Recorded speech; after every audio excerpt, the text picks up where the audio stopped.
Bueno, lo prometido es deuda y bueno, sobre todo de cara a, bueno, perdón, vamos a ver, ya estamos en la versión online, si no me equivoco, exacto, vale. De cara a la práctica, estuvimos hablando de lo que son las reglas de, perdón, las heurísticas de Jakob Nielsen y Ron Molick. Vale, ahora vamos a hablar de las reglas de oro del diseño de interfaces que, aunque normalmente no se sabe por qué, se suele hablar menos o con posterioridad a las heurísticas, son anteriores a las heurísticas. Lo que debéis entender es que son de un autor diferente, son de épocas diferentes, bueno, tampoco sean muchos años y en ese sentido no es un trabajo en equipo, es decir, no debéis confundirlo con las heurísticas. Entonces, son 8 reglas de oro, pero ya veréis que muchas coinciden con lo que sean las heurísticas.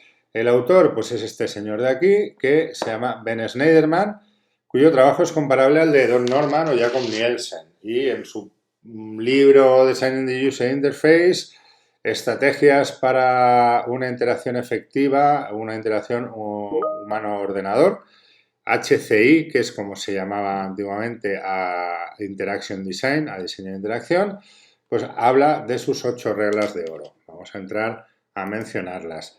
La primera, busca la consistencia. Es uno de los principios más importantes del diseño.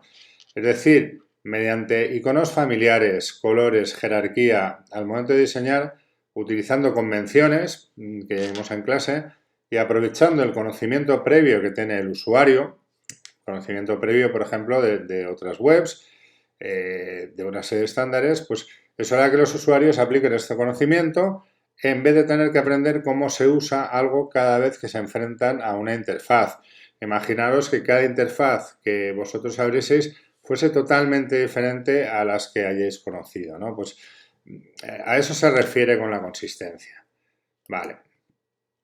Aquí tenemos, por ejemplo, esta es una aplicación y aquí lo que estamos viendo es cierta consistencia interna, porque veis que utiliza una paleta de colores, bueno, una serie de elementos que se van repitiendo, ¿vale? Y consistencia externa. Bueno, primero, para la consistencia interna, que sepáis que las guías de estilo y los sistemas de diseño, pues hoy en día es lo que nos va a permitir crear una consistencia interna y realmente es muy, muy recomendable. El sistema de diseño es una evolución de la guía de estilos en la que incluye no solo colores, tipografías, tipos de imágenes, sino también, por ejemplo, elementos de interacción. Por poner un ejemplo, las estrellitas para valorar, esto es un estándar, es un elemento interactivo, porque todo el mundo sabe que en el momento que clica, pues ya se activan, ¿no? Entonces, es un conocimiento aprendido que tienen los usuarios. Más elementos de consistencia externa, filtros. Los filtros, por ejemplo, en la búsqueda, y este iconcito es bastante conocido, pero como os comentaba, es muy importante añadir etiquetas a los iconos para evitar que el usuario tenga que pensar demasiado, ¿no? Luego, la cesta de la compra. Bueno, aquí el diseñador quizás se ha tomado una cierta licencia, pero se sigue viendo una cesta de la compra. Ya sabéis que inicialmente siempre había un carrito de la compra y ahora hay webs que utilizan lo que es una bolsa de la compra. Vale. Muy bien.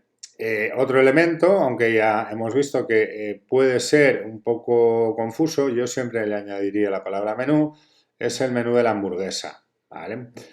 Muy bien, pues seguimos con las reglas. Permite que los usuarios frecuentes usen atajos. Si os acordáis, las reglas de oro, perdón, las heurísticas hablaban de flexibilidad y eficiencia de uso. Es decir, cuando un usuario ya lleva tiempo, bueno, usando la misma aplicación, pues suele demandar formas más rápidas para realizar tareas. Atajos, pues pueden ser, por ejemplo, atajos de teclado. El famoso control Z para deshacer, pero tenemos muchos más atajos. Por ejemplo, es muy incómodo si queremos hacer zoom, tener que ir con el mouse, darle hasta al iconcito de la lupa e ir haciendo clic. Para eso, pues en muchas aplicaciones con el control más y control menos, pues vamos haciendo zoom. Vale. Aquí tenemos un ejemplo de atajos de Sketch. Vale, entonces eso siempre pues va a beneficiar a los usuarios. Ernesto del Valle Martín. Ernesto del Valle Martín. Bueno, pues ya veis el tema de los atajos de teclado.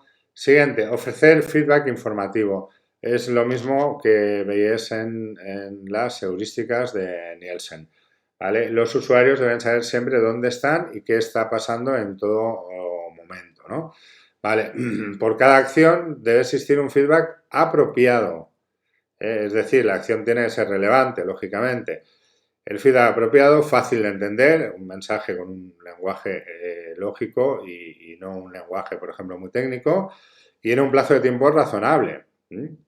Entonces, un buen ejemplo sobre esto siempre es mantener informado al usuario del paso en el que va dentro un proceso, como puede ser un cuestionario de múltiples páginas, un proceso de compra, etcétera, etcétera. Vale. Aquí tenemos un ejemplo de feedback muy claro. Tanto por ciento descargado y luego encima aquí tendríamos flexibilidad y eficiencia de uso también, que eso sería una heurística. Vale. Siguiendo. Vale, más feedback. Vale, tenemos 1000 ejemplos que yo os recomiendo que vayáis buscando vosotros. Si queréis los podéis poner en el foro. Vale. Bien, este a mí me encanta, desbloquear. Te dice que el coche no está al alcance y te dice cómo llegar hasta él. Y otro feedback, desgraciadamente los GIFs se quedan muy rápido, pero veréis que aquí al final te dice hasta lo que vas a tardar andando, unos 15 minutos, ¿no? Esto, si los que tengáis la aplicación de Uber, lo veréis porque realmente está muy, muy bien. Vale. Luego, diseñar textos de diálogo para cerrar procesos es algo muy parecido al feedback. Por ejemplo, cuando hemos finalizado una compra, cuando hemos finalizado cualquier proceso, ¿no? Bueno, pues siempre gracias, su compra se ha realizado correctamente o el producto se ha descargado o su foto se ha subido correctamente, muchas gracias, etcétera, etcétera. Esto es algo como muy lógico. Vale. Aquí tenemos también más ejemplos, además, bueno, podéis encontrar en Behance, por ejemplo, en Dribbble, podéis encontrar ejemplos muy chulos también para sacar inspiración, cosa que os recomiendo. Vale.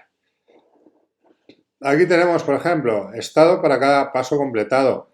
En Amazon lo vemos, ¿no? Y el feedback para el cierre, ¿no? Gracias, su pedido se ha realizado. Vale. Aquí más ejemplos de feedback. Siempre un poco el mismo concepto que un CTA. No sé si os acordáis de Firefox, que a veces bloqueaba las ventanas emergentes, pero el mensaje de que te la había bloqueado te salía en la parte superior y un color amarillito que la mayoría de usuarios ni se daban cuenta.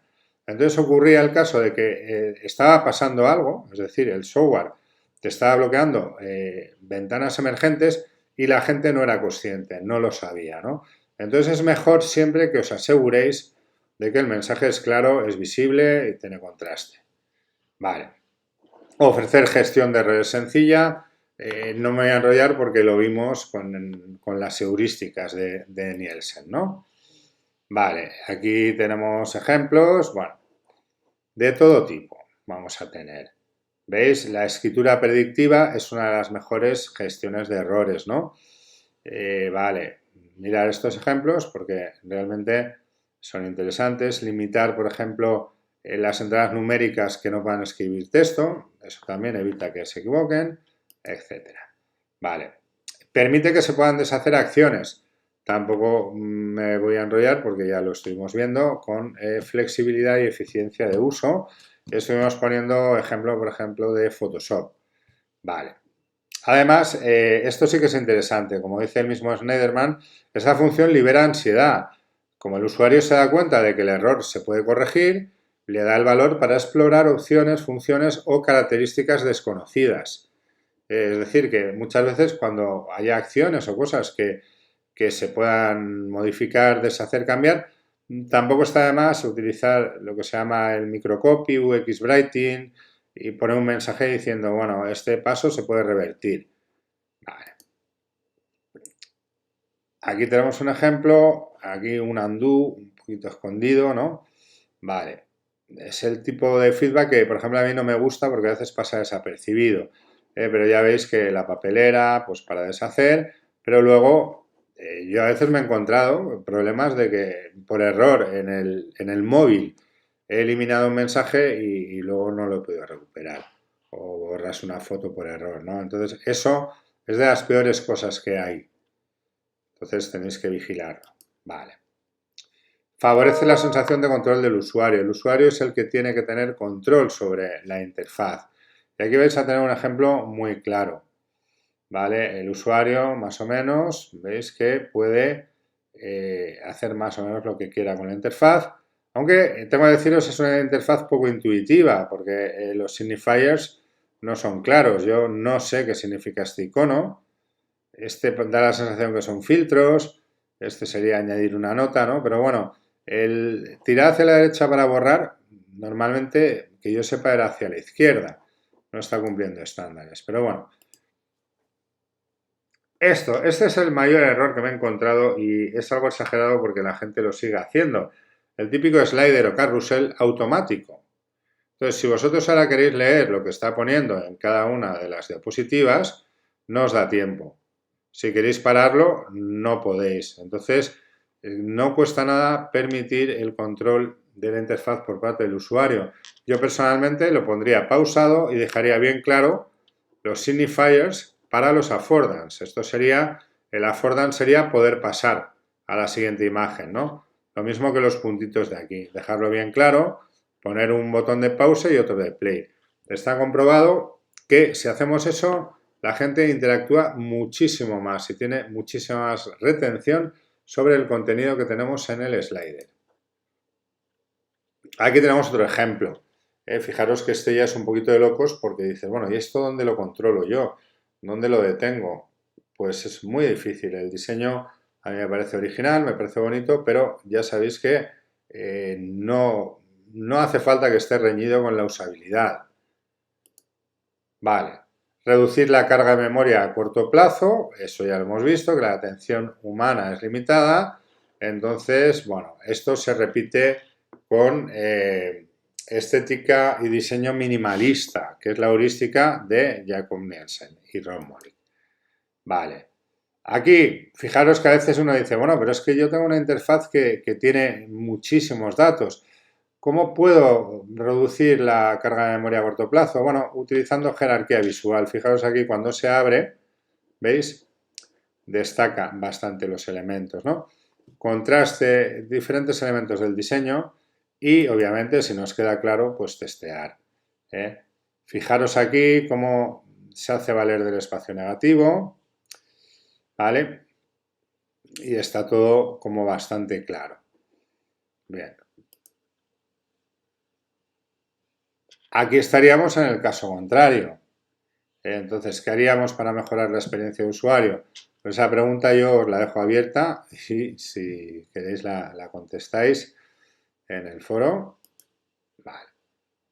Y ya por último, fijaros en este recurso que a mí me parece muy acertado, muy inteligente, pues para introducir los datos de la tarjeta bancaria.